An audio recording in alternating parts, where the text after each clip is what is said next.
Brilliance Audio presents A London Season by Joan Wolfe, performed by Karen Cass. Lady Jane Fitzmaurice was 6 years old when her parents were killed. She came riding home to Lochmore Castle late in the afternoon, muddy and windblown as she always was after a day spent cantering her pony over the green hills of Tipperary. There was no sign on that lovely Irish spring day that anything unpleasant could possibly threaten her secure young life. She left her pony at the stables and walked up to the great stone house, home of the Earls of Lochmore for generations. She knew her parents had gone boating on Loch Derg, but their absence made little impression on her. She rarely saw them, even when they were at home. She had her dinner in the nursery with Miss Kilkelly as usual.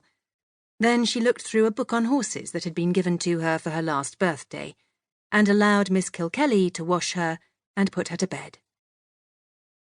The news was brought to the castle an hour after Jane was asleep. A squall had come up suddenly on Loch Derg, and the small boat containing the Earl, the Countess, and their 2 friends had capsized. None of the party could swim. There were no survivors. The news was broken to Jane by the local rector. He sat before the Kilkenny marble fireplace in the drawing-room, and Jane stood before him.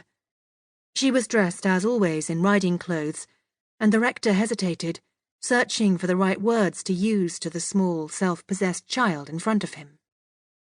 Jane Fitzmaurice was not a pretty child, but there was something unusual in the high cheekbones and square jaw that promised more than prettiness as she grew older.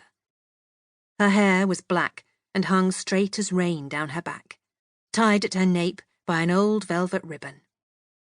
Her eyes, the blue-green of the sea on sunny days, looked straight at Reverend Linley.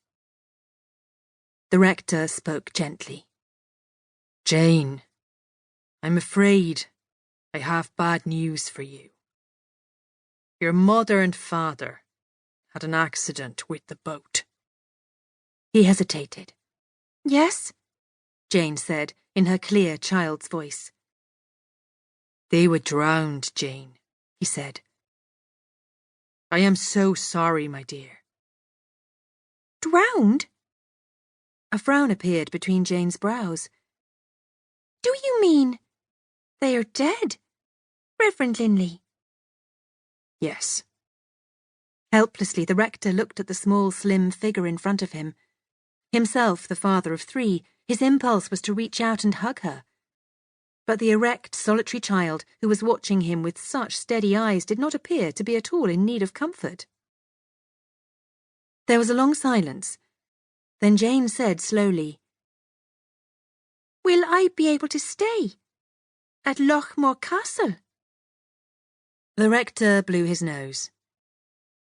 "The estate is entailed, Jane," he said, after he had put his handkerchief back in his pocket. "Do you know what that means?" "It means it cannot come to me, because I am a girl." "Who will it go to, Rector?" For the first time there was a tremor in the self-possessed voice. "Will I be able to stay here?" The rector was tempted to say something soothing, but found it impossible to lie to those direct blue-green eyes. "I don't know, Jane," he said honestly. "We shall have to wait and see." Jane was the only child of James Fitzmaurice, Earl of Lochmore, and his wife Helen. Her sex had been a grievous disappointment to her parents, a disappointment that became more bitter as the years went by and no more children appeared. When James was drowned, Lochmore Castle passed into the hands of his second cousin, Henry Fitzmaurice, who became the 5th Earl. Jane passed into the guardianship of her maternal uncle, Edward Stanton, Marquis of Rayleigh.